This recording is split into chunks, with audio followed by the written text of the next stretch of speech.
Bab 2671 Benua Liar. Ye Bufan yakin bahwa Xuan Yuan Zantianlah yang mencuri rumput pemulih jiwa, tetapi meskipun dia mengetahuinya, dia tidak punya cara untuk menghentikannya. Lagi pula, lelaki tua itu sulit ditemukan, dan tidak ada cara untuk menemukannya jika dia tidak datang mencariku. Dia merasa sedikit menyesal sekarang. Kalau saja dia tahu hal ini akan terjadi, dia pasti sudah memberinya lebih sedikit kaki babi dan minuman keras Wuliangye terakhir kali. Orang tua itu akan datang kepadanya sehari lebih awal setelah makan. Melihat Ye Bufan tidak mengatakan apa-apa, Yu Buzu menjadi semakin malu. Dia mengira Ye Bufan tidak percaya apa yang dia katakan. Dokter Ye, saya dapat menjamin bahwa setiap kata yang saya katakan adalah benar. Jika tidak, mengingat kebaikan hati Anda yang besar terhadap Istana Taiksu, saya tidak akan pernah ragu untuk menyerahkan satu pun ramuan. Sayang, Ye Bufan mendesah. Dia sibuk untuk waktu yang lama tetapi tidak ada hasil. Tetapi kita tidak boleh menyerah pada hal semacam ini, dan kita harus mengembalikan ingatan Yiloxiang apapun yang terjadi. Dia bertanya, Guru Yu, apakah Anda tahu di mana saya bisa menemukan rumput pemulih jiwa? Yah, aku tahu tempat yang menyediakannya, tapi... Ye Bufan hanya bertanya dengan santai dan tidak banyak berharap. Dia tidak menyangka bahwa pihak lain benar-benar tahu di mana dia bisa menemukan rumput pemulih jiwa, dan dia langsung sangat gembira. Tuan Yu, itu belum semuanya. Anda hanya perlu memberitahu saya di mana saya bisa menemukan rumput pemulih jiwa. Saya akan mencari tahu sendiri sisanya. Kalau begitu, aku akan memberitahumu. Hanya saja tempat itu selalu sulit dimasuki manusia. Yu Buzu berkata, beberapa dekade yang lalu, seorang tetua tertinggi dari sekte saya melakukan perjalanan keliling dunia dan tiba di benua Savage. Dia tidak sengaja melihat rumput yang mengembalikan jiwa di dekat Gunung Tianchang. Dia baru saja berbicara setengah jalan ketika Ye Bufan bertanya dengan cemas, di mana benua Savage ini? Di mana Gunung Tianchang? Jangan cemas, Dokter Ye, dengarkan aku pelan-pelan. Yu Buzu berkata, benua Savage adalah tempat tinggal orang barbar, dan Gunung Tianchang adalah gunung suci orang barbar. Orang biasa tidak diperbolehkan mendekatinya. Saat itu, tetua tertinggi kita hendak memetik rumput pemulih jiwa, tetapi dia bertemu dengan Kaisar Barbar Lunri. Kedua pria itu bertarung saat itu, dan kultivasi tetua tertinggi lebih lemah dibandingkan dengannya. Setelah menderita beberapa kerugian kecil, dia meninggalkan Gunung Tianchang dan tidak memetik rumput pemulih jiwa. Apa? Ye Bufan terkejut dan menjadi tenang karena kegembiraan baru saja menerima berita itu. Maksudmu Tetua Agung tidak sebaik Kaisar Liar Lunri? Dia telah bertanya kepada Tetua Agung beberapa sekte suci utama Yuan Mutong sebelumnya. Mereka semua adalah orang-orang kuat yang telah mencapai puncak kesengsaraan dan siap untuk naik ke surga kapan saja. Namun orang tersebut sebenarnya dikalahkan oleh Raja Matahari. Seberapa kuat lawannya? Yu Buzu mengangguk, kau benar, kultivasi tetua tertinggi sedikit lebih lemah daripada Kaisar Barbar Lunri, tetapi tidak jauh berbeda. Saat itu, aku juga memiliki rumput pengembalian jiwa di Istana Taiksuku, jadi tidak perlu bertarung sampai mati, jadi aku mundur. Oh, meskipun dia tahu bahwa perbedaan kultivasi antara keduanya tidak besar, Ye Bufan tetap merasa sangat berat. Sekarang sudah pasti bahwa kekuatan Raja Barbar tidak jauh berbeda dari puncak kesengsaraan, tetapi kesenjangan antara aku dan dia terlalu besar. Tidak heran Yu Buzu tidak ingin memberitahuku sekarang. Terlalu sulit untuk mendapatkan rumput pengembalian jiwa dalam kondisi seperti itu. Dokter Ye, inilah sebabnya saya tidak ingin mengatakannya sekarang. Gunung Tianchang berada di area inti benua Savage. Sangat sulit untuk mendekatinya, apalagi mendapatkan rumput pengembalian jiwa. Lebih baik saya melupakannya dan memikirkan cara lain secara perlahan. Mungkin kita bisa menemukannya di tempat lain. Bagaimanapun, benua Kunlun sangat besar. Yang saya temukan di Istana Taiksu kebetulan berada di Laut Iblis. Tidak, saya tidak punya waktu untuk menunggu. Yang paling dikhawatirkan Ye Bufan sekarang adalah kembali ke bumi. Dia tidak punya waktu untuk disia-siakan di benua Kunlun. Dan ketika dia menyebut tentang orang-orang barbar, wajah rupawan Raja King Ye muncul lagi di pikirannya. Setelah beberapa perhitungan, sudah sekitar 7 atau 8 bulan sejak terakhir kali saya meminjam sperma. Saya khawatir anak-anak saya akan lahir sebentar lagi. Tidak peduli apapun, dia anakku, jadi aku harus pergi dan menemuinya. Raja Qingye pernah berkata bahwa seseorang harus mencapai tahap Mahayana sebelum ia dapat mencarinya. Meskipun dia masih berada di puncak tahap Dongsu, kekuatannya tidak lebih lemah dari tahap Mahayana, jadi dia telah memenuhi persyaratan. Ye Bufan berkata dengan nada tegas, saya ingin pergi ke benua Savage. Saya ingin meminta para senior untuk memperkenalkan situasi di sana dan bagaimana saya bisa sampai di sana lebih cepat. Su Yonghuang mengerutkan kening, Ye Yixian, mengapa kamu tidak memikirkannya dengan saksama? Orang-orang barbar memiliki banyak orang kuat, dan mereka tidak lebih lemah dari ras manusia kita. Perjalanan ini sangat berbahaya. Ye Bufan menggelengkan kepalanya, tidak perlu memikirkannya. Aku punya alasan untuk pergi. Kalau begitu, kamu harus lebih berhati-hati. Melihat Ye Bufan tidak berniat mengubah pikirannya, Yu Buzu melambaikan tangannya dan selembar kertas beras melayang di depannya. Lalu ia mengeluarkan kertas dan pena dan menggambar sketsa sederhana. Dokter Ye, lihat, ini adalah benua Savage, dan orang-orang barbar tinggal di sini. Ye Bufan menoleh. Dia telah memperoleh beberapa informasi struktural tentang benua Kunlun dari Luo Yudi sebelumnya, tetapi tidak sedetail gambar ini. Benua Kunlun mirip dengan bumi, sebagian besarnya ditempati oleh Laut Iblis, dan luas daratannya sangat kecil. Benua tempat kelima negara bagian itu berada melayang di lautan, tetapi satu-satunya perbedaan adalah negara bagian Tianxiong dan negara bagian Tianluo dihubungkan oleh sebidang tanah, yaitu benua Savage. Dalam hal luas wilayah, benua Savage jauh lebih besar daripada 5 negara bagian lainnya. Letaknya di seberang laut dari 3 negara bagian lainnya, tetapi terhubung dengan negara bagian Tianluo dan negara bagian Tianxiong. Kaisar Suyong berkata, jika Dr. Ye ingin pergi ke suku barbar, cara tercepat adalah dengan mengambil susunan teleportasi ke Provinsi Tianxiong, yang merupakan yang terdekat dengan Gunung Tianchang. Namun, tidak akan ada lagi susunan teleportasi yang bisa diambil di Provinsi Tianxiong, dan Anda hanya bisa terbang ke sana perlahan-lahan. Perjalanan pulang pergi akan memakan waktu setidaknya beberapa bulan. Ye Bufan mengangguk, dan setelah memahami situasinya, dia berkata, seberapa kuat orang-orang barbar itu. Dia tahu sesuatu tentang orang-orang barbar itu sebelumnya, tetapi tidak seteliti 2 orang di depannya. Dia harus benar-benar memahami kekuatan pihak lain sebelum pergi. Sangat kuat. Yu Buzu berkata, orang barbar dibagi menjadi 10 tingkatan. Tingkat 1, 2, dan 3 adalah prajurit barbar, tingkat 4, 5, dan 6 adalah jenderal barbar, dan tingkat 7, 8, dan 9 adalah raja barbar. Jika mereka mencapai tingkat ke-10, mereka adalah kaisar barbar, yang setara dengan orang kuat yang melintasi kesengsaraan dari ras manusia kita. Sejauh yang saya tahu, ada lusinan kaisar barbar, dan yang paling kuat adalah 10 kaisar barbar. Kaisar barbar Lunri yang saya sebutkan sebelumnya adalah salah satunya. Ye Bufan sedikit mengernyit. Dia pernah bertarung dengan orang barbar di kota Tianlang sebelumnya, tetapi mereka semua adalah orang barbar tingkat rendah. Dia tidak menyangka bahwa kekuatan sejati lawan akan begitu kuat. Tiba-tiba, hatinya tergerak, dan dia teringat sebuah pertanyaan, dan bertanya, karena orang barbar begitu kuat, mengapa mereka tidak merebut Tianlozu dan Tianxiongzu?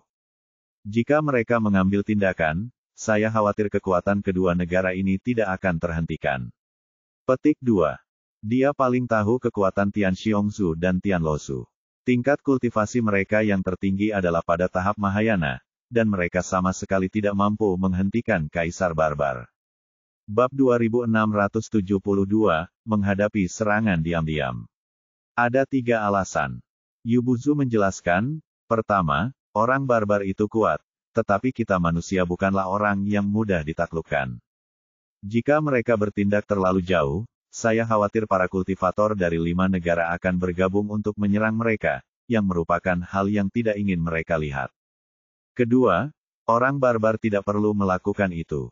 Kami, para kultivator manusia, terutama mengandalkan energi spiritual, jadi kami suka memilih tempat dengan energi spiritual yang melimpah. Semua orang barbar adalah kultivator fisik, yang mengandalkan tubuh fana mereka yang kuat. Dalam hal ini, semakin buruk lingkungannya, semakin baik. Sebagai perbandingan, benua Savage lebih cocok untuk mereka, sementara pihak kita cocok untuk para kultivator manusia.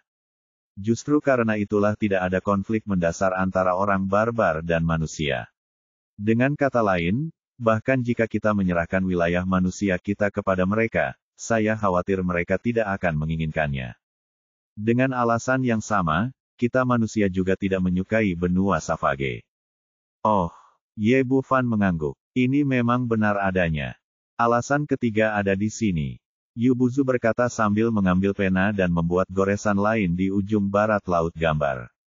Ini adalah pegunungan Savage, dengan banyak monster, termasuk beberapa monster level 10. Tidak ada kesepakatan antara mereka dan kaum barbar, dan mereka sering bentrok satu sama lain, dengan banyak korban setiap tahunnya. Karena itu, musuh kaum barbar adalah monster, bukan kita manusia, dan kekuatan utama ditempatkan di pegunungan Savage. Kaisar Suyong mengambil alih topik dan berkata, karena 3 alasan di atas, meskipun ras manusia dan kaum barbar telah bertempur selama bertahun-tahun, itu semua hanyalah pertempuran kecil. Paling-paling, mereka datang ke pihak kita untuk memanfaatkan makanan saat makanan langka, lalu pergi setelah merampok. Selain itu, kaum barbar yang dikirim ke sini semuanya adalah kaum barbar tingkat rendah, dan yang kuat berada di pihak monster. Setelah mendengarkan penjelasan kedua orang itu, Ye Bufan memahaminya sepenuhnya, lalu bertanya, bagaimana sikap orang-orang barbar terhadap kita manusia? Jika aku memasuki benua Savage, apakah aku perlu menyembunyikan identitasku? Yu Buzu berkata, bangsa barbar dan ras manusia kita tidak bermusuhan, tetapi mereka juga tidak ramah. Secara umum, hanya ada beberapa jenis orang yang memasuki benua liar. Yang pertama adalah para pejuang dengan kultivasi yang sangat tinggi, seperti tetua tertinggi, yang melakukan perjalanan keliling dunia atau pergi ke sana untuk mendapatkan beberapa harta alam. Selain itu, para pedagang juga dapat memasuki benua liar, dan mereka tidak ditentang. Bagaimanapun, bangsa barbar juga membutuhkan semua jenis persediaan, dan persediaan itu sangat langka di sana, dan Paviliun Jubao juga memiliki cabang di sana. Jenis ras manusia terakhir sangat populer, yaitu dokter. Bangsa barbar memiliki tubuh yang kuat, tetapi mereka tidak dapat menghindari penyakit, dan mereka hidup di lingkungan yang keras sepanjang tahun, jadi tidak dapat dihindari bahwa mereka akan terluka dalam pertempuran dengan monster. Bakat setiap ras berbeda, dan bangsa barbar sendiri tidak memiliki dokter, jadi mereka sangat membutuhkan dokter manusia. Selama Ye Yixian mengungkapkan identitasnya sebagai dokter, dia pasti akan dapat melakukannya tanpa hambatan apapun, tetapi mungkin tidak mungkin untuk memasuki Tianchang. Gunung. Tidak apa-apa. Kita bisa memikirkan solusinya saat waktunya tiba. Lebih sedikit masalah selalu lebih baik. Ye Bufan tersenyum. Tampaknya dokter dihormati di setiap kelompok. Setelah itu, dia mempelajari lebih banyak hal tentang benua Savage, dan akhirnya berkata, "Dua tuan, aku sedang menuju ke benua Savage, dan aku punya beberapa hal untuk diminta bantuanmu." Dokter Ye telah banyak membantu Istana Taiksu, katakan saja jika ada yang ingin Anda katakan, dan kami harus melakukan yang terbaik. Yu Buzu mengatakan ini dengan tulus, tanpa kepalsuan apapun. Kaisar Suyong juga berkata, kita semua adalah keluarga. Dokter Ye, silakan bicara. Setelah apa yang terjadi tadi, dia tidak lagi menganggap pemuda di depannya lebih dari sekedar seorang dokter. Jelas saja mereka jauh lebih kuat dari yang saya duga. Ye Bufan berkata, setelah aku pergi, beberapa teman akan tinggal di lembah Jueqing. Para tetua, tolong jaga mereka. Mengetahui kekuatan Raja Barbar, dia tahu bahwa perjalanannya akan sangat berbahaya. Yi Luoxiang belum pulih ingatannya, jadi lebih baik tidak membawanya bersamanya. Jangan khawatir, Dokter Ye. Saya akan mengurus masalah ini. Yu Buzu berkata dengan yakin, selama Istana Taiksuku ada di Tianmangsu, aku akan memastikan bahwa teman-teman tabib Ye aman dan sehat. Ye Bufan mengungkapkan rasa terima kasihnya, lalu meninggalkan istana Taiksu dan bergegas menuju lembah Jueqing. Sekarang masalah di sini telah beres, Kaisar Suyong tidak lagi tinggal di sini dan langsung kembali ke gerbang Xuantian bersama Yuan Wutong. Setelah keluar, dia bertanya, apakah kamu melihat dengan jelas tadi? Bagaimana Ye Yixian menghancurkan Yin jiwa iblis? Dia saat itu sedang melawan Yu Buzu dengan sekuat tenaga dan tidak melihat dengan jelas apa yang terjadi. Saat dia sadar kembali, Ye Bufan sudah menyimpan botol pemurnian iblis. Ini, Yuan Wutong merasa sedikit malu. Saat itu dia merasa putus asa dan mengira nyawanya dalam bahaya. Dia tidak terlalu memperhatikan dan hanya melihat sekilas. Dokter Ye itu sepertinya menggunakan senjata ajaib dalam botol kecil, tapi aku tidak melihat dengan jelas apa itu. Oh, Kaisar Suyong mengangguk dan tidak mengatakan apa-apa lagi. Lalu keduanya menghilang ke langit. Ye Bufan kembali ke lembah Jueqing dan menjelaskan situasinya secara singkat. Akhirnya, dia memberitahu semua orang bahwa dia akan pergi ke benua Savage untuk mencari rumput pemulih jiwa, dan akan meninggalkan Yi Luoxiang untuk sementara waktu di lembah tak terbalas. Leng Qingqiu awalnya ingin pergi bersamanya, tetapi mengingat keselamatan Yi Luoxiang, Ye Bufan memutuskan untuk meninggalkannya di sini. Meskipun Istana Taiksu telah memberikan jaminan berulang kali, orang luar tetaplah orang luar, dan di saat-saat kritis, akan lebih menenangkan jika ada orang-orang kita di sekitar. Setelah sekian lama berada di benua Kunlun, akhirnya kami menemukan 2 orang. Tidak boleh terjadi kecelakaan lain apapun yang terjadi. Melihatnya berkata demikian, Leng Qingqiu tidak memaksa lagi, tetapi hanya mengingatkannya agar berhati-hati. Jueran kini telah menjadi pemimpin lembah Jueqing, dan dia berulang kali menyatakan akan menjaga kedua orang itu dengan baik. Setelah semuanya diatur, Ye Bufan meninggalkan lembah Jueqing dan bergegas ke susunan teleportasi, bersiap untuk pergi ke prefektur Tianxiong. Setelah terbang selama setengah hari, entah mengapa dia selalu punya firasat buruk di hatinya, seolah-olah ada yang memata-matainya. Namun, setelah mencari beberapa kali dengan akal budi, tidak ditemukan sesuatu yang aneh.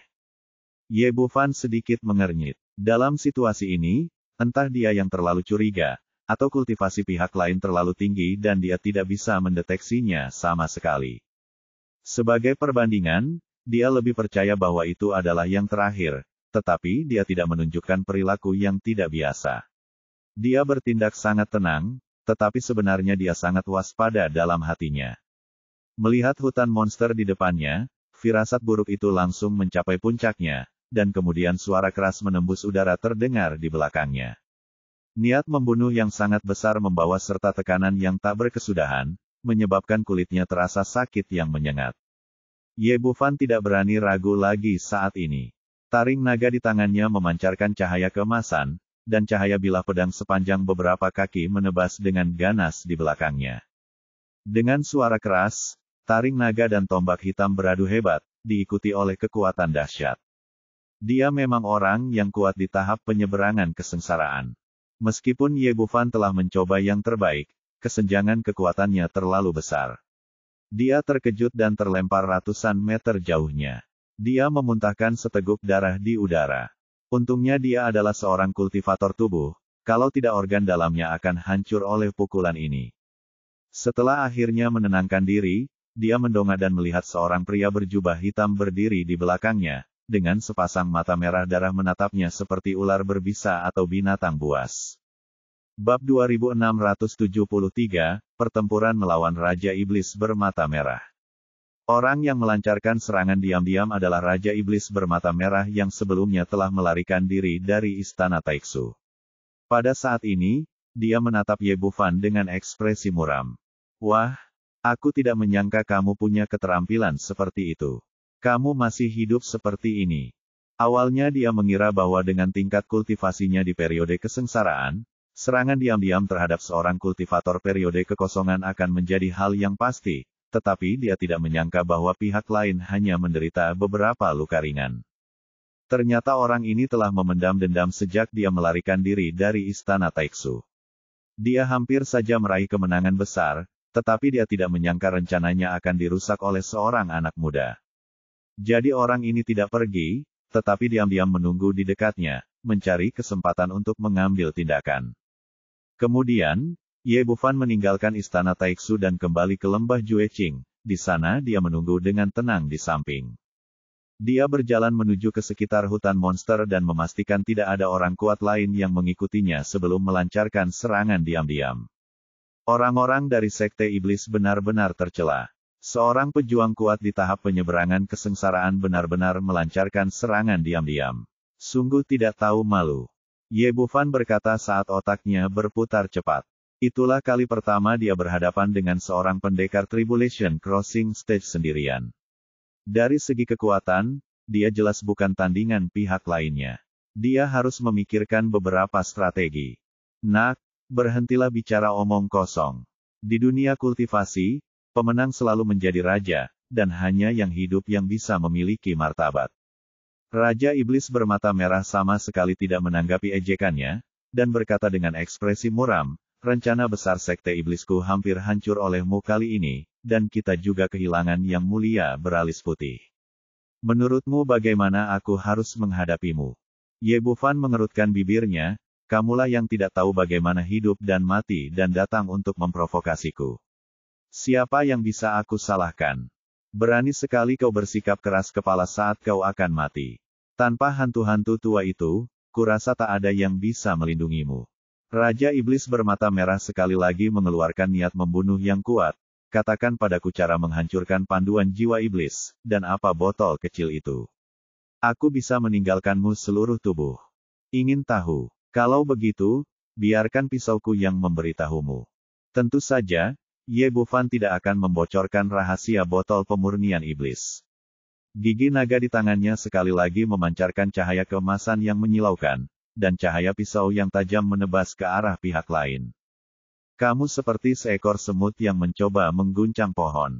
Kamu melebih-lebihkan kemampuanmu sendiri. Raja Iblis bermata merah mendengus dingin. Meskipun serangan diam-diam tadi tidak membunuh lawan, itu juga membuatnya melihat kesenjangan kekuatan antara kedua belah pihak. Dia mengangkat tangannya dan melambaikan tombak ajaib di tangannya dengan santai. Ledakan. Terdengar lagi suara gempa bumi. Ye Bufan, yang memegang gigi naga di tangannya, terlempar mundur bagaikan layang-layang yang talinya putus, dan darah kedua menyembur keluar lagi. Tidak ada gunanya, kau hanya seekor semut di hadapanku. Raja Iblis bermata merah melangkah di kehampaan, tinggi di atas, dan berjalan ke arahnya selangkah demi selangkah seperti dewa yang mengendalikan semua makhluk hidup. Serahkan rahasiamu dan botol kecil itu, dan aku akan membiarkan tubuhmu utuh. Omong kosong. Kali ini Ye Bufan menyingkirkan gigi naga itu, dan sebuah pisau berapi muncul di telapak tangannya, berubah menjadi seekor naga api buas dengan taring dan cakar terbuka, menebas ke arah lawan. Itu hanya hal sepele. Hal ini tidak berguna bagiku. Raja Iblis bermata merah masih melambaikan tangannya dengan ekspresi jijik di wajahnya. Ye Bufan terbang mundur lagi, dan suapan ketiga darah menyembur ke langit. Wah! Kamu memang punya beberapa keterampilan, tapi kamu tidak ada apa-apanya di hadapanku. Kata Raja Iblis bermata merah saat dia datang di depan Ye Bufan dan mencengkeramnya dengan tangan besar tanpa ragu-ragu. Aku akan melawanmu. Mata Ye Bufan merah padam, dan sepertinya dia tidak punya pilihan lain. Setelah meraung, dia memotong lagi pisau yang menyala itu. Tidak ada gunanya mencoba menghentikan kereta perang dengan lengan belalang.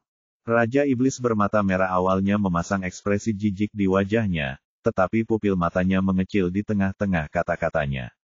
Nyala api dari pisau yang menyala di hadapanku tiba-tiba meredup dan berubah menjadi biru, tetapi kekuatannya meningkat lebih dari 100 kali lipat. Pada saat yang sama, dua bayangan gelap muncul di belakangnya, satu tubuh bagian atas dan satu lagi tubuh bagian bawah. Dengan taring naga di tubuh bagian atasnya, dia menebaskan dengan keras ke arah punggungnya, sedangkan dengan tubuh bagian bawahnya, dia menendang langsung ke arah kepala lawan. Meskipun kamu punya beberapa trik, mereka tidak bisa melakukan apapun padaku. Raja Iblis bermata merah tidak menyangka bahwa Ye Bufan benar-benar mengendalikan api aneh di tangannya, dan memiliki metode aneh seperti tiga yang murni. Tetapi dia tidak memperhatikan dua klon di belakangnya. Dengan ki sejati pelindung tubuhnya yang kuat, pihak lain tidak mampu menerobos sama sekali. Satu-satunya yang dilakukannya adalah melancarkan pukulan untuk menyambut pisau api merah yang menebas ke arahnya dari depan. Menurutnya, meskipun api aneh itu sangat mendominasi, dia masih bisa menahannya dengan pukulannya. Padahal, sebagai orang kuat di masa kesengsaraan, pukulannya ini pasti punya kekuatan untuk menghancurkan dunia, tapi di saat ini, dia tiba-tiba merasakan sakit yang tajam di kepalanya. Oh tidak, ada juga teknik kekuatan spiritual. Kali ini, sang Raja Iblis bermata merah benar-benar merasa takut. Baru pada saat itulah dia menyadari bahwa semua yang dihasilkan pemuda ini sebelumnya hanyalah tipuan belaka. Tujuannya adalah untuk mengendurkan kewaspadaan Anda, yang merupakan langkah pembunuh yang sesungguhnya. Namun, sudah terlambat. Dia merasa pusing. Meskipun waktunya singkat, itu cukup bagi banyak hal untuk terjadi. Pisau berapi di tangan Ye Bufan menebas tinjunya dengan ganas. Meskipun dia menangkis pisau api itu dengan ki sejati pelindung yang kuat, dia tidak dapat menghentikan api aneh yang kuat itu, dan seluruh lengannya terbakar hitam dalam sekejap. Untungnya, kultivasinya pulih dengan sangat cepat dan dia mengeluarkan api dari tubuhnya dalam sekejap, jika tidak, lengannya akan lumpuh total. Namun pada saat yang sama, taring naga di tubuh bagian atasnya menghantam punggungnya dengan keras, meninggalkan luka sepanjang 2 kaki dalam waktu singkat ketika ki sejati pelindung menghilang, dan darah muncrat keluar. Tendangan dari tubuh bagian bawah juga mendaratkan tendangan keras di pipinya, membuatnya terpental. Sialan, tunggu saja aku. Raja Iblis bermata merah terkejut dan marah. Dia tidak menyangka bahwa dengan tingkat kultivasinya sendiri, dia akan dilukai oleh seorang kultivator tahap Void dan dikalahkan dengan sangat menyedihkan. Tetapi sekarang lengan dan punggungnya terluka, dan seluruh tubuhnya dilalap api. Dia tidak lagi memedulikan hal lain dan hanya berbalik dan berlari. Ye Bufan menatap punggungnya dan mendesah. Kultivasinya masih sedikit lemah. Meskipun dia telah menggunakan hampir semua kartunya, dia hanya menyebabkan cedera pada lawan. Jika dia dapat membunuh lawannya dengan tuntas, mungkin dia dapat memperoleh lonceng ajaib pemikat jiwa. Lupakan saja. Tak peduli apa, aku harus bergegas dan melakukan urusanku sendiri. Ye Bufan menggelengkan kepalanya, memanggil 9 surga dan melompat, menyerbu ke depan sambil memulihkan luka-lukanya. Saya baru saja muntah darah 3 kali berturut-turut. Meski cederanya tidak terlalu serius, saya tetap harus pulih secepatnya. Untungnya, dia sekarang dapat bergerak bebas di hutan monster, dan bahkan saat terbang, tidak ada monster yang menghentikannya. Segala sesuatunya berjalan sangat lancar. Sekitar sehari kemudian, kami terbang keluar dari hutan monster dan melihat susunan teleportasi dari jauh. Pada saat ini, mengandalkan tubuhnya yang kuat, luka-lukanya hampir pulih. Dia membayar 10.000 batu roh berkualitas tinggi dan memulai rangkaian teleportasi ke Provinsi Tianxiong. Staf mengumpulkan uang dan kemudian mengaktifkan susunan teleportasi. Kilatan cahaya menyelimuti sosok Ye Bufan. Wah, pergilah ke neraka. Namun, pada saat itu, sebuah bayangan hitam melesat dari kejauhan dan mengayunkan pedang hitam di tangannya. Cahaya pedang, yang panjangnya beberapa kaki, dengan ganas menebas cahaya susunan teleportasi. Terdengar suara gemuruh keras, dan cahaya susunan teleportasi hancur berkeping-keping. Bahkan batu fondasi susunan yang tersusun di bawahnya langsung meledak menjadi bubuk di seluruh langit. Bab 2674 sebuah bola besar jatuh dari langit. Suara hancurnya susunan teleportasi itu begitu keras, membuat orang-orang di sekitar ketakutan, berlarian ke segala arah dan bersembunyi, takut kehilangan nyawa secara tidak sengaja. Hahaha, bocah bernama Ye, kurasa kau takkan sanggup bertahan kali ini. Bayangan hitam itu tertawa terbahak-bahak. Yang terluka sebelumnya adalah Raja Iblis bermata merah. Setelah terluka, orang ini tidak pergi begitu saja, melainkan mengikuti Ye Bufan dari kejauhan. Karena dia ingin membalas dendam tetapi tidak ingin membayar harga yang terlalu tinggi, dia muncul dengan ide menghancurkan susunan teleportasi. Fakta telah membuktikan bahwa metodenya memang berhasil. Ye Bufan merasakan firasat buruk sejak susunan teleportasi diaktifkan, tetapi sudah terlambat untuk pergi sekarang. Sebelum saya bisa bereaksi terhadap apa yang salah, saluran luar angkasa itu tiba-tiba hancur. Transmisi yang awalnya lancar menghilang, tekanan pada tubuhnya tiba-tiba meningkat, energi spasial yang tak terhitung jumlahnya mengamuk, dan kulitnya segera tersapu oleh turbulensi spasial yang dahsyat, meninggalkan bercak darah. Untungnya, dia telah mencapai tahap lanjut dari teknik pemurnian tubuh api, kalau tidak, dia akan tercabik-cabik. Bagaimana ini bisa terjadi? Segala sesuatu terjadi terlalu tiba-tiba. Ye Bufan merasa ngeri, mengetahui bahwa jika dia tidak berhati-hati saat ini, dia akan kehilangan nyawanya sepenuhnya. Pada saat ini, tidak ada waktu untuk memikirkan hal lain. Energi sejati dalam tubuh mengalir liar di permukaan tubuh membentuk perisai energi sejati. Tetapi tidak seperti di luar, energi spasial di sini begitu kuat sehingga esensi sejatinya langsung habis dikonsumsi begitu meninggalkan tubuh. Kecepatan konsumsinya seperti menuangkan air ke dalam saringan, yang luar biasa cepat, tetapi hampir tidak melindungi tubuhnya. Namun, jika dia terus seperti ini, tidak akan lama sebelum energi sejatinya benar-benar habis dan dia berubah menjadi debu yang mengambang di angkasa. Untungnya semua ini hanya berlangsung sebentar. Pada saat energi aslinya habis, dia tiba-tiba merasakan tekanan di permukaan tubuhnya mereda dan kemudian dia mulai terjatuh dengan cepat. Ye Bufan merasa lega karena dia akhirnya menyelamatkan hidupnya. Meski kejadian tadi sangat singkat, cederanya jelas serius. Seluruh organ dalamnya terguncang oleh energi ruang, dan dia memuntahkan 6 atau 7 suap darah secara berturut-turut. Kali ini sungguh terlalu berbahaya. Sebagai perbandingan, saat sebelumnya dia ditangkap dan dibawa ke benua Kunlun, itu hanya pertarungan kecil. Anda harus tahu bahwa segel luar angkasa itu padat pada saat itu, dan orang-orang ini hilang begitu saja di saluran luar angkasa. Tapi sekarang sudah berbeda. Seluruh saluran luar angkasa hancur. Hanya mereka yang mengalaminya yang dapat merasakan kekerasan semacam itu. Jika dia tidak memiliki dasar kultivasi yang sebanding dengan seorang kultivator Mahayana Puncak dan tidak menguasai teknik pemurnian tubuh api, dia mungkin sudah terbunuh sepenuhnya sekarang. Ketika aku tengah memikirkan hal itu, tiba-tiba terdengar suara keras dan aku terjatuh dengan keras ke tanah. Energi sejati Ye Bufan kini telah habis dan dia hanya bisa mengandalkan tubuh fisiknya untuk bertahan. Jatuhnya cukup parah. Dia merasa pusing dan darah mengalir dari sudut mulutnya. Pada saat itu, sesuatu yang lembut jatuh tepat setelah itu dan mengenai wajahnya.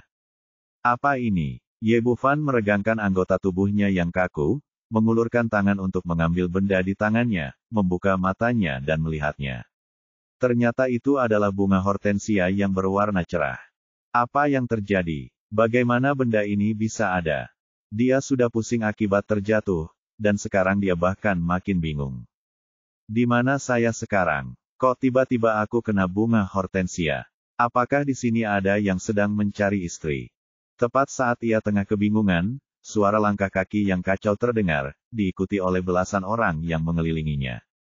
Pukul, itu dia menantu kita. Di tengah keributan itu, Ye Bufan terkepung di tengah. Seorang laki-laki yang tampak seperti kepala pelayan menunduk lalu menampakkan ekspresi malu. Dia berbalik dan menatap pria parubaya berpakaian mewah itu, Tuan Pulau, pria ini terluka parah. Sepertinya dia hanya setengah mati. Apakah ini baik-baik saja? Situasinya mendesak. Selama dia belum mati, tidak apa-apa.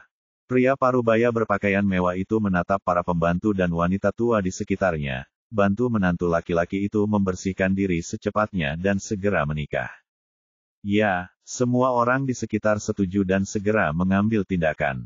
Ada yang mengambil baskom berisi air, ada yang mengambil handuk, dan mereka segera membersihkan noda dan darah di tubuhnya, lalu ada pula yang langsung memakaikannya gaun pengantin berwarna merah cerah.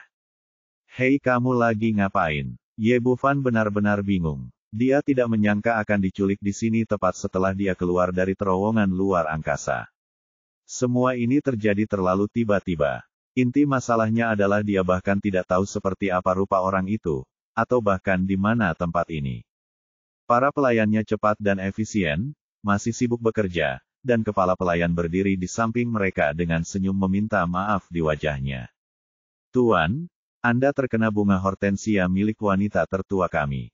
Mulai sekarang, Anda akan menjadi menantu Pulau Beiling kami. Sekarang, Anda harus bersiap untuk menikah. Hei, ini tidak akan berhasil. Aku bahkan tidak tahu siapa dirimu dan kamu tidak mengenalku, jadi mengapa aku harus menikah? Ye Bufan benar-benar panik, namun sayang, dia kini kekurangan energi sejati, luka dalam tubuhnya belum sembuh dan anggota tubuhnya lemah, jadi dia bahkan tidak bisa melawan.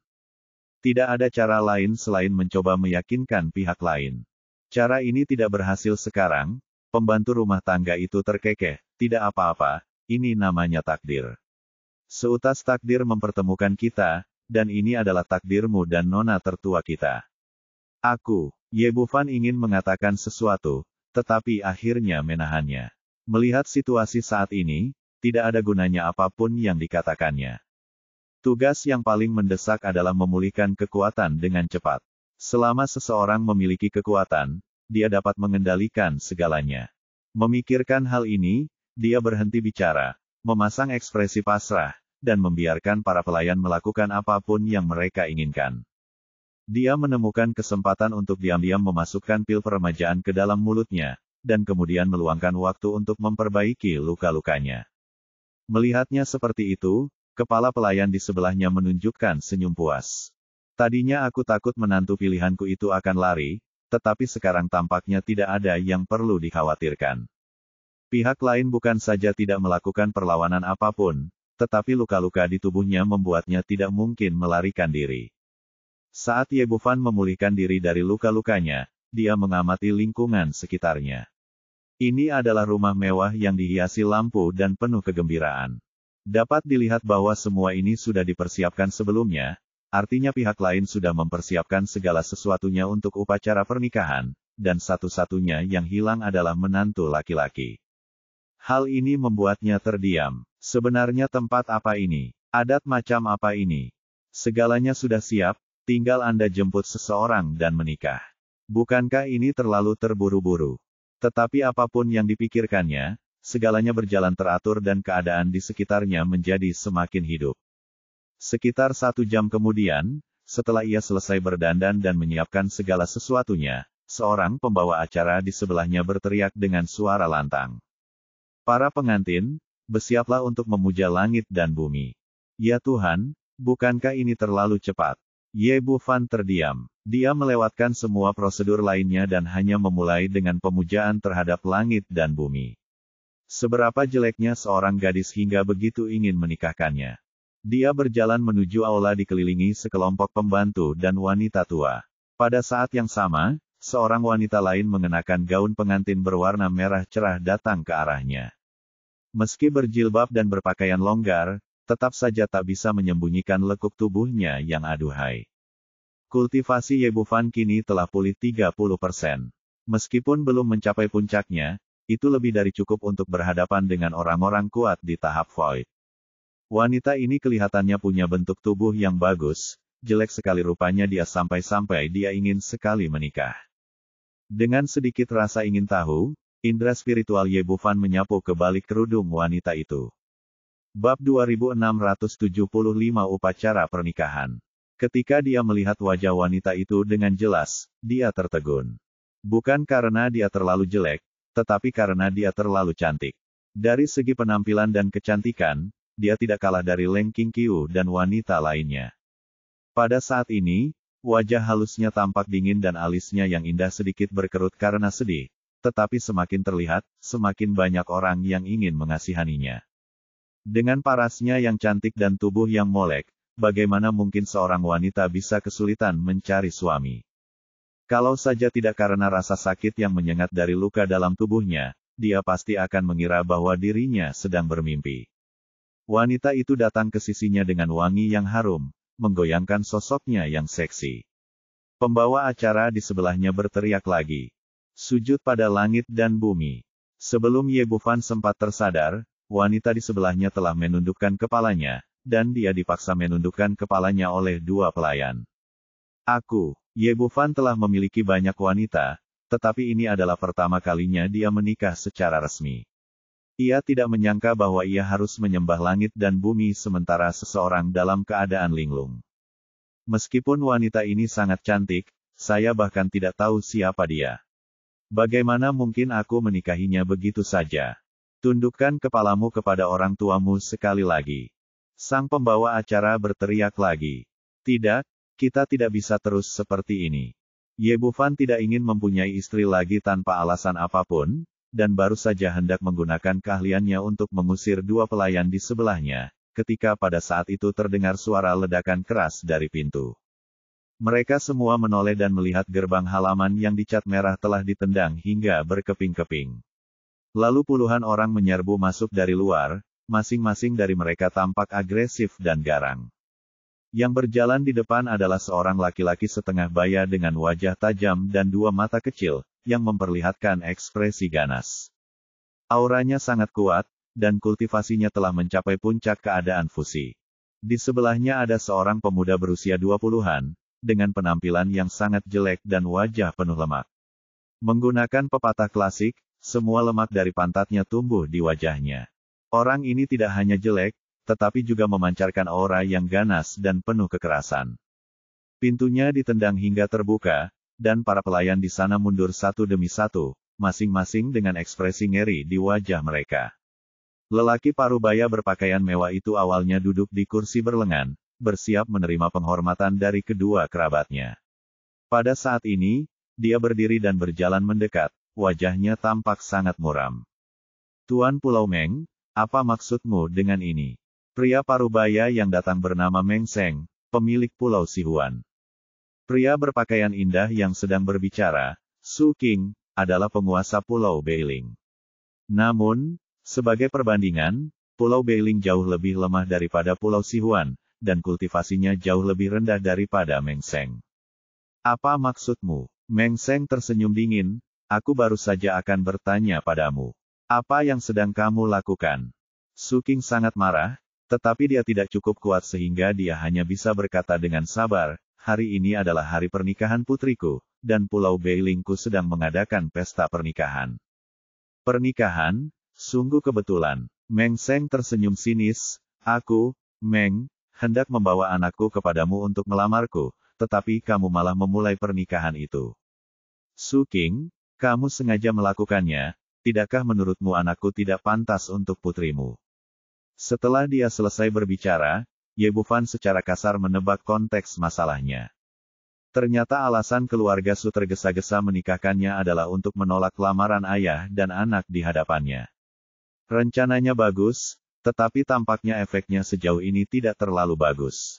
Dari sudut pandang lain, keluarga Su juga sangat takut pada ayah dan anak di depan mereka, kalau tidak, mereka tidak akan membuat rencana buruk seperti itu. Su King merasa malu ketika niatnya ketahuan, lalu berkata, apa yang Anda bicarakan, Tuan Meng? Saya benar-benar tidak tahu Anda akan melamarnya. Ini hanya kebetulan. Pada saat ini, pemuda yang berdiri di sampingnya berbicara, wajahnya penuh dengan kesombongan dan keangkuhan. Ayah, tidak perlu membuang waktu untuk berbicara dengan mereka. Tidak ada wanita yang aku, Biksuki, incar, yang bisa lolos. Hari ini, aku telah mengincar Su Lingsuang. Kau harus menyetujui pernikahan ini, entah kau setuju atau tidak. Sedikit amarah terpancar di mata Su King, tetapi dia tetap berkata dengan sabar, Tuan Muda Pulau, Anda bercanda. Sekarang putri saya telah bertunangan dengan keluarga suaminya dan telah menyembah langit dan bumi. Pernikahan ini tidak cocok. Hahaha, bertunangan dengan keluarga suaminya. Tidak bisakah aku membunuhnya sekarang? Biksuki tertawa arogan dan mengangkat tangannya untuk menunjuk hidung Ye Bufan. Dia hanya seorang pemuda tampan. Aku bisa menamparnya sampai mati dengan satu tamparan, dan kemudian kau akan menjadi janda. Lagi pula, kau belum memasuki kamar pengantin, jadi aku tidak keberatan. Biksuki, jangan bertindak terlalu jauh. Dia adalah orangku, dan tidak seorang pun dari kalian boleh menyentuhnya. Su Lingsuang tidak dapat lagi menahan amarah dalam hatinya. Dia mengulurkan tangannya dan menarik cadar di kepalanya, lalu membuka lengannya untuk menghalangi Ye Bufan. Gadis kecil, apakah kau pikir kau bisa menghentikanku? Mong tersenyum muram, wajahnya penuh kesombongan dan kebrutalan. Karena kau sangat peduli pada pemuda tampan ini, aku tidak akan membunuhnya. Aku akan membawanya kembali dan membiarkan dia melihat kita memasuki kamar pengantin. Bagaimana? Bukankah menyenangkan hanya dengan memikirkannya? Bajingan tak tahu malu, aku akan membunuhmu. Su Lingsuang jelas-jelas sangat marah. Wajah cantiknya membiru karena marah. Dia mengangkat tangannya dan menamparkan Monkey. Ye Bufan menggelengkan kepalanya sedikit. Gadis kecil ini berada pada tahap awal fusi dan dianggap menonjol di antara teman-temannya, tetapi dia masih jauh tertinggal dari pria di depannya. Meskipun biksu ini sedikit jelek, kultivasinya sangat kuat dan dia telah mencapai tahap fusi akhir. Nona muda, tunggu sampai aku berurusan dengan bocah tampan ini, lalu kita bisa bermain bersama. Biksu itu tersenyum tidak senonoh dan mengangkat tangannya untuk menyambutnya, lalu keduanya bertarung satu sama lain. Su Lingsuang sangat marah dan telah menggunakan seluruh kekuatannya, tetapi kesenjangan dalam tingkat kultivasinya terlalu besar. Bukan saja gagal melukai lawan, tapi ia juga terdorong mundur puluhan meter. Untungnya, Monkey tidak membunuhnya. Dia hanya menjatuhkannya dan tidak menyebabkan cedera dalam apapun. Hentikan! Su Qing ingin maju untuk membantu, tetapi dihalangi oleh Meng Seng. Kedua pria itu bertarung dengan keras, tetapi keduanya kewalahan dan sama sekali tidak diuntungkan. Tidak heran mereka membuat rencana yang buruk sebelumnya. Itu hanya karena mereka tidak sekuat yang lain. Su Lingsuang bangkit dari tanah dan menatap Ye Bufan dengan cemas, cepat lari, dia akan membunuhmu. Mau lari? Enggak semudah itu. Biksu itu menyunggingkan senyum ganas di wajahnya, nak, aku akan mematahkan anggota tubuhmu, lalu membiarkanmu menyaksikan bagaimana kita memasuki kamar pengantin. Setelah berkata demikian, dia mengulurkan tangannya yang besar dan meraihnya dengan kekuatan yang luar biasa. Ye Bufan menggelengkan kepalanya sedikit. Awalnya dia tidak ingin ikut campur dalam urusan orang lain, tetapi karena orang ini mencari kematian, dia tidak bisa menyalahkan dirinya sendiri. Meskipun dia baru memulihkan 30% kultivasinya sekarang, dia masih belum sebanding dengan pria di depannya. Ekspresi wajah Mong menjadi semakin ganas, dan tangannya yang penuh dengan hasrat membunuh, mencengkeram tanpa henti. Di matanya, pemuda rupawan di depannya itu ibarat seekor domba yang harus disembelih, dan ia bebas melakukan apa saja terhadap domba itu. Tetapi aku tidak menyangka sosok di hadapanku itu tiba-tiba menghilang dan aku tidak menangkap apapun. Hei, di mana orangnya? Sebelum aku bisa bereaksi terhadap apa yang tengah terjadi, aku merasakan lengan kananku menegang dan jatuh ke tangan orang lain, diikuti oleh suara patah.